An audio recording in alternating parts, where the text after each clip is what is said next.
बिस्मिल्लाहिर्रहमानिर्रहीम।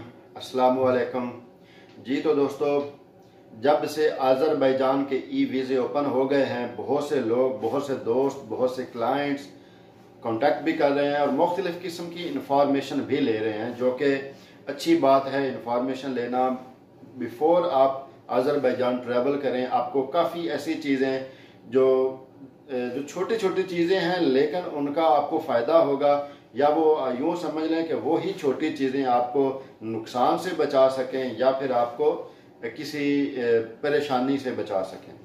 तो अब चूंकि आज़रबाईजान ओपन हो चुका है, बहुत से दोस्त स्टूडेंट आएंगे, बहुत से लोग विजिट पे आएंगे, बहुत से लोग बिजनेस करने के लिए आएंगे। तो ये मेरी वीडियो जो है उन लोगों के लिए है जो बिजनेस पॉइंट ऑफ व्यू से आएंगे, जो कंपनी ओपन करेंगे, जो आज़रबाईजान में बिजनेस स्टार्ट करेंगे। तो बहुत से आज़रबाईजान में कंसल्टेंट लॉयर्स काम कर रहे हैं, जो कि बहुत ज़्यादा ऐसे लोग हैं जो प्रोफेशनल हैं, बहुत ज़्यादा ऐसे लोग भी हैं जो नॉन प्रोफेशनल हैं। जब आप किसी प्रोफेशनल से काम करवाएंगे तो उसका आपको अच्छे यानी कि आपके काम का, आपकी टीआरसी का, आपकी कंपनी का, आपके बिजनेस का आपको बड़ा बेनिफिट होगा। अगर आप किसी नॉन प्रोफेशनल से करवाएंगे तो जो आज़रबाईजान में आ जाता है, जो 3-4 महीने गुजार लेता है, उसको तकरीबन ऑलमोस्ट सभी प्रोसेस का पता चल जाता है।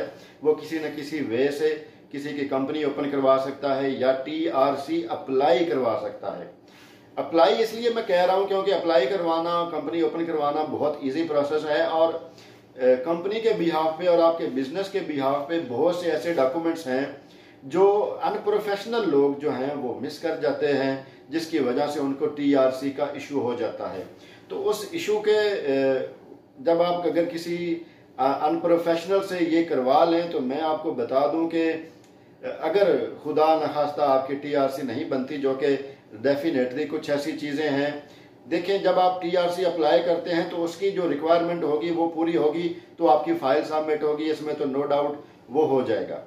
लेकिन एक प्रोसेस होता है टीआरसी अप्लाई करने का और सेकेंडली ऑप्शन रह जाता है कि उन पेपर्स के बिहाफ पे, जिनकी पेपर्स के बिहाफ पे आपकी टीआरसी अप्रूव होनी है, वो जब इमिग्रेशन के इदारे से वो आपका बिजनेस जो है विजिट करने के लिए आएगा तो जो डॉक्यूमेंट्स वो आपसे पूछेगा वो डॉक्यूमेंट्स भी आपके पास होने चाहिए। तो जो अनप्रोफेशनल लोग हैं वो उन डॉक्यूमेंट्स को मिस कर जाते हैं, तो जिसकी वजह से बहुत से ऐसे दोस्तों की टीआरसी जो है वो रिजेक्ट हो जाती है।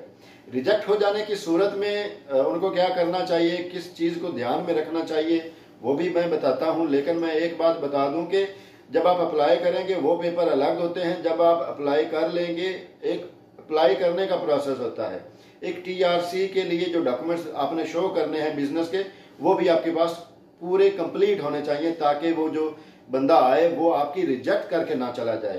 तो जो अनप्रोफेशनल लोग होते हैं उनके पास यही एक रीज़न होता है कि भाई टीआरसी अप्लाई करने के लिए पूरे डॉक्यूमेंट्स जो रिक्वायर थे वो मैंने पूरे करके आपकी फाइल सबमिशन करवा दी, अगर वो कंप्लीट ना हो तो फाइल सबमिट ही नहीं होती, इसमें कोई शक नहीं है, ये सब ठीक है। लेकिन फाइल अप्लाई करने का और जब वो बंदा इमिग्रेशन का आपके बिजनेस पॉइंट पे आके आपसे जो डॉक्यूमेंट्स मांगेगा, वो कुछ उनमें बहुत से डॉक्यूमेंट्स हैं जो वो अप्लाई करने के वक्त नहीं देने होते, लेकिन वो आपके पास मौजूद होने चाहिए ताकि आपकी टीआरसी रिजेक्ट ना हो।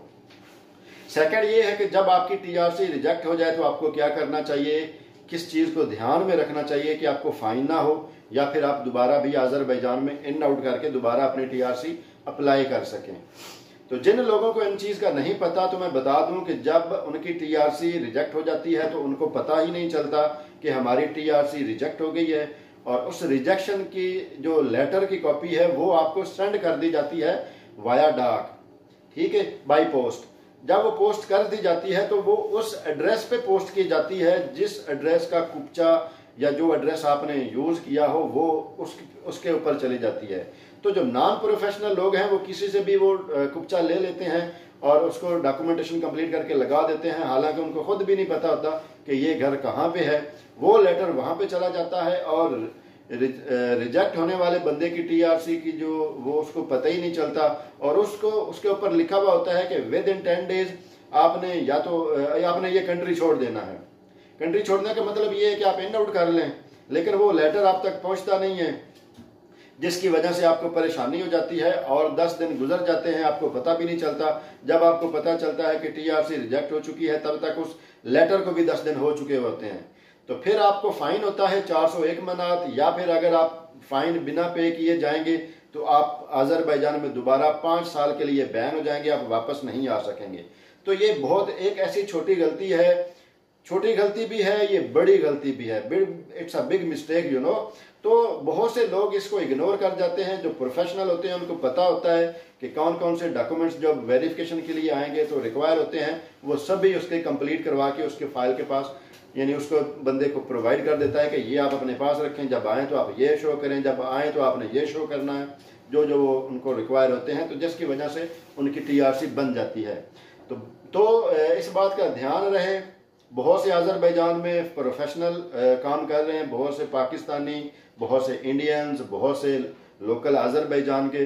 तो कोशिश ये करें कि जो प्रोफेशनल है, जिसको नॉलेज है, उसी से करवाएं, नॉन प्रोफेशनल को अवॉइड करें, ताकि आपका जो आपने इतनी इन्वेस्टमेंट की है, इतने अरसे वेट करने के बाद आप अजरबैजान में आए हैं, तो कहीं ऐसा ना हो कि आप 5 साल के लिए अजरबैजान में बैन हो जाएं सिर्फ छोटी छोटी गलतियों की वजह से।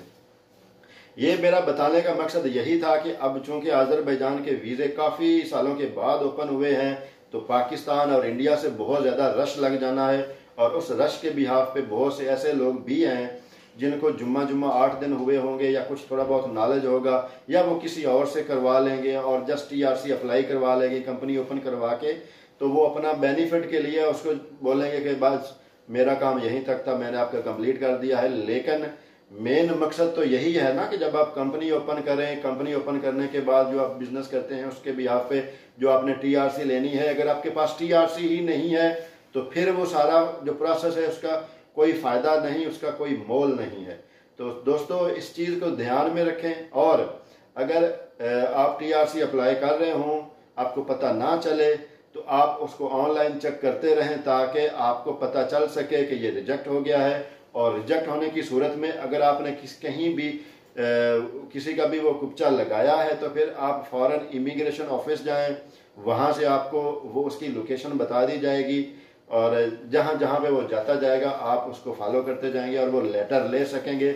लेकिन इस सभी से बचने के लिए आपको एडवांस ही कुछ सोचना चाहिए कि ये डॉक्यूमेंट्स जो हैं अप्लाई करने के अलग हैं, टीआरसी के लिए जो रिक्वायर मजीद एडिशनल डॉक्यूमेंट्स हैं वो उनके साथ अलग हैं। तो इस चीज़ को ध्यान में रखें। इंशाल्लाह अल्लाह पाक आपका हामी नसर हो, आपके सारे काम अच्छे तरीके से हों। इंशाल्लाह नेक्स्ट वीडियो में मिलते हैं नए टॉपिक के साथ। तब तक के लिए